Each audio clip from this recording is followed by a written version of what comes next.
Bonjour, je m'appelle Cédric Samkala, économiste et monétariste.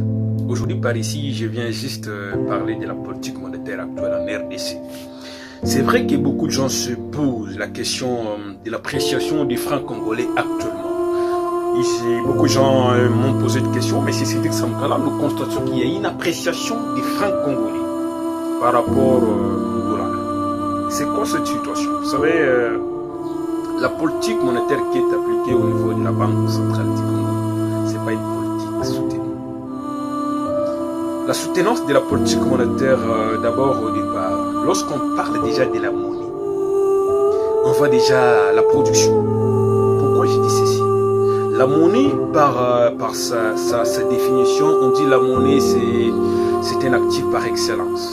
Cet actif par excellence doit avoir comme couverture la production de biens et services. Le gouverneur de la Banque centrale du Congo, par son expertise, il a eu à mettre en place une politique contracyclique, celle de mettre en place les réserves. Vous savez, c'est une politique, c'est une mesure palliative, mais ce n'est pas une mesure efficace pour une politique monétaire aussi dynamique. Cette situation, ça doit entraîner à la longue une inflation qui ne seront plus en mesure d'adapter. Pourquoi je dis ceci? Vous savez, la production de biens et services, c'est un élément indispensable dans un pays. Lorsqu'il lui fait appel à des réserves de valeur, c'est bien. Mais quelles sont les mesures qui seront mises en place par des banques commerciales? Parce que si l'on regardait seulement au niveau des banques commerciales, toutes les banques qui opèrent ici sur le sol congolais sont des banques à titre étranger. Il y a ce que nous appelons le flux des capitaux, qui est orchestré par ces banques, par le biais de certaines multinationales. Vous savez, avec cette situation, le gouverneur de la Banque centrale, il ne connaît pas ça. Lui, ce qui est là, c'est juste d'assoupir les désirs des politiciens.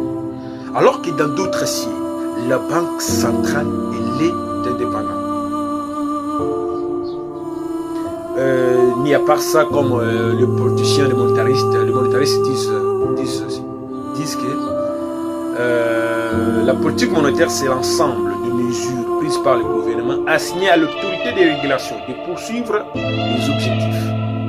Le plus grand objectif de la politique monétaire, c'est la stabilisation monétaire. Maintenant, comment stabiliser la monnaie? Vous savez, je suis en train de parler de manière vague, mais vous allez vous-même comprendre et vous allez vous rendre compte de cette réalité. L'économie se divise en deux sphères. Nous avons la sphère réelle et la sphère monétaire. Dans les sphères réelles, nous avons les politiques économiques qui doivent être mises en place. Dans les sphères monétaires, nous avons les politiques conjoncturelles qui doivent être mises en place. Nous avons la politique monétaire, la politique fiscale, j'en passe. De l'autre côté, nous avons la politique de production, la politique, j'en passe. Tout ceci, c'est juste dans la situation d'orienter l'économie de manière efficace. Parce que nous connaissons que la situation économique a comme expression l'amélioration des conditions